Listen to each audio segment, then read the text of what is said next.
fine back there? No. Sounds like your classic punk kind of stuff. Are you ready? Yeah.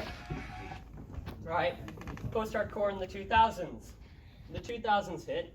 Post-hardcore took a different turn with My Chemical Romance and The Used. They offered darker lyrics and weirder chords. And then bands like Pierce the Veil and Taking Back Sunday joined the scene towards the middle of the decade. During this time, post-hardcore became more popular, and its emotional and often dark lyrics attracted emos who found that they could relate to the music. Because of its punk background, post-hardcore inspired rebellious nature in teenagers, and those that listened to the music went against the social norm. Makeup and eventually piercings were common among those who listened to this kind of music.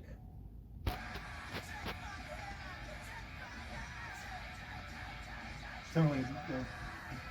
Good. You can actually probably play the music while I'm talking, so not that much. More post-hardcore bands emerged in the late 2000s and early 2010s.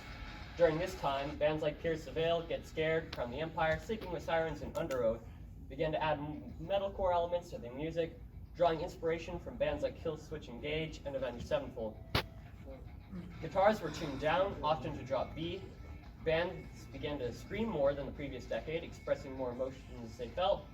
The genre continued to grow, but towards the end of the decade, bands like Sleeping with Sirens abandoned their punk and metal roots and adopted electronic sounds over guitars. Clean vocals became more common than screaming. Bands like Pierce the Veil held on to the style that they had played for the decade. During this time, post-hardcore began to encompass a large group of bands who maintained the intensity of punk, but valued creative freedom, so they all had that like fast punk feel, but at the same time they could get weird. So examples of post-hardcore bands. So can you guys in the back hear him with the music going? Yeah. Okay. Can hear him, not the music. Okay, that's fine. That's fine. I'd rather hear him. But okay, there you go. Formed in 2001 after 9/11, My Chemical Romance was a refuge for rebellious and outcasted teenagers and defined a generation. Their first two albums, I Brought You My Bullets, You Brought Me Your Love, and 3 Cheers for Sweet Revenge, featured more of a post-hardcore sound than their third and most popular album, The Black Parade. Their fourth album, Danger Days, featured an odd pop-punk sound. The band broke up in 2013, but reunited in 2019. A little bit louder, kid. Formed in 2001, The Used was another influence on 2000s teenagers. The band has released many albums and continue to release music to this day. The band features a lot more screaming than My Chemical Romance, who prefer clean vocals. Burt McCracken, the lead singer of The Used, and Gerard Way, the lead singer of My Chemical Romance, became friends in their early years, and both Burt and Gerard appear on each other's sophomore albums. Gerard Way sings with Burt in the Used cover of Under Pressure by Queen, and Burt does backup vocals in My Chemical Romance song You Know What They Do to Guys Like Us in Prison. Taking Back Sunday. Formed in 1999, Taking Back Sunday is a little bit different than most post-hardcore bands.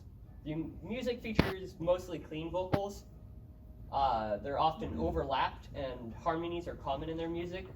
Like The Used, Taking Back Sunday continued to release music. They released several albums before hitting mainstream post-hardcore in 2006 with their album Louder Now.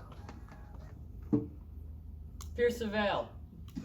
Formed in 2006, Pierce the Veil features an experimental version of post-hardcore, and no two of their albums are the same. The music features emotional fry screams, distorted vocals, and high-pitched clean vocals, as well as fast-paced technical riffs. They have toured worldwide since they released A Flare for the Dramatic in 2007.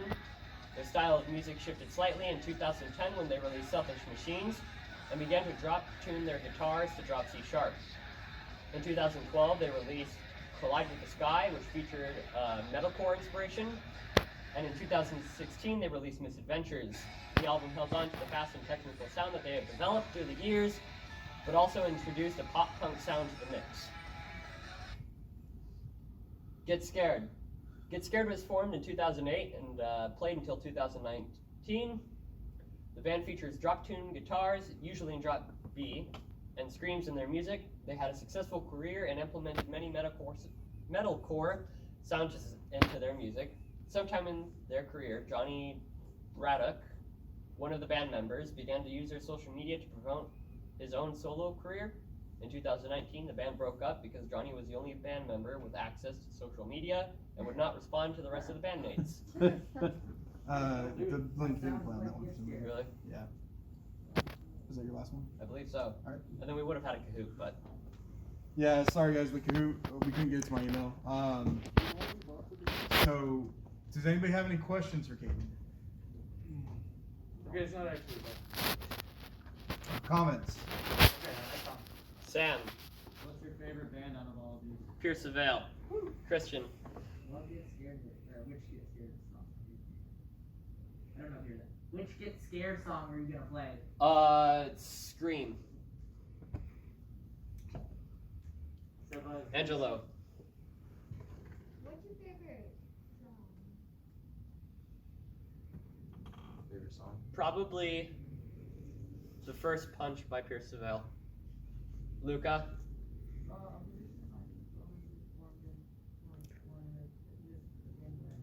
No, it was October 31st, 2019. It was 2019. They announced concert dates in January 2020 and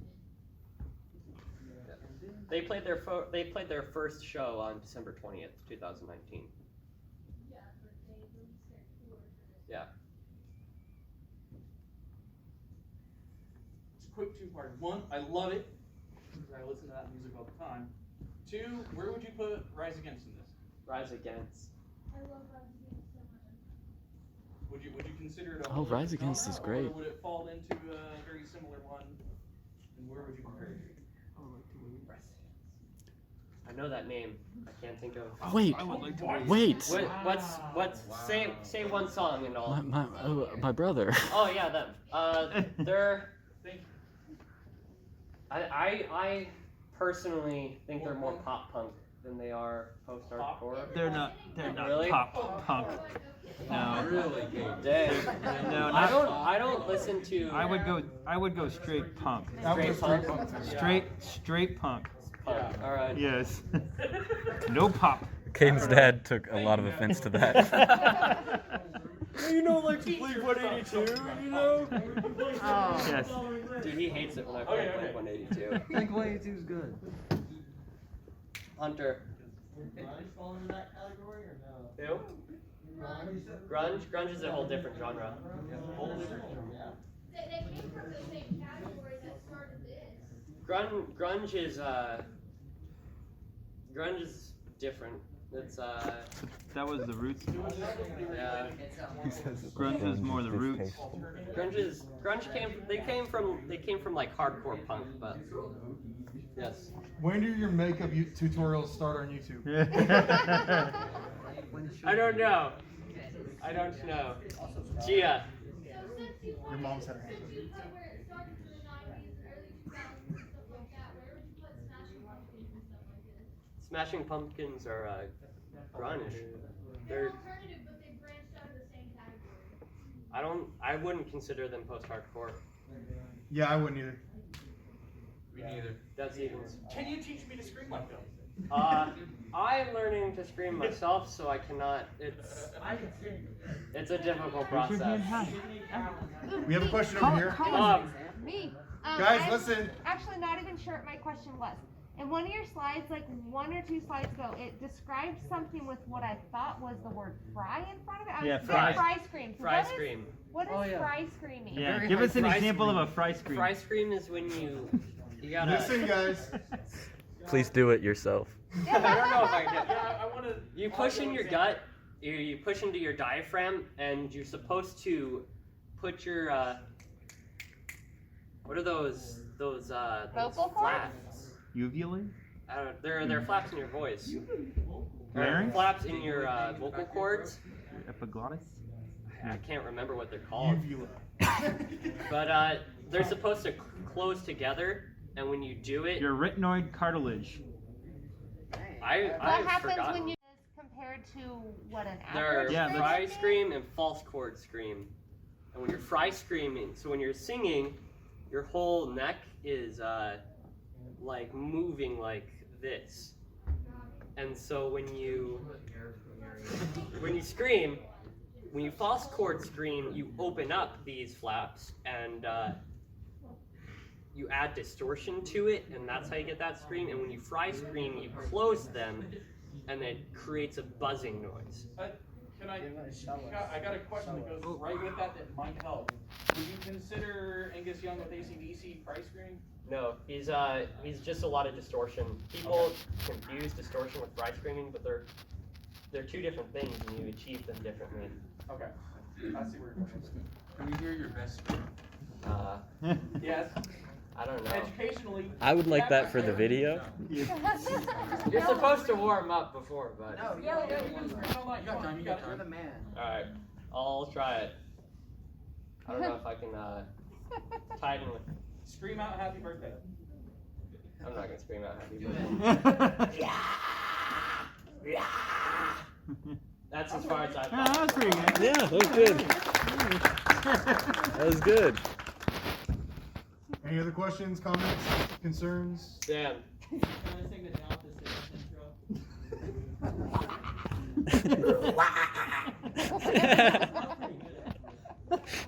I'm gonna isolate that clip. That one's gonna be good. All right. I want to start all of the Stillwater DeMolay YouTube videos with Caden going. All right, guys, give Caden a Oh, round you're of applause. recording this whole thing.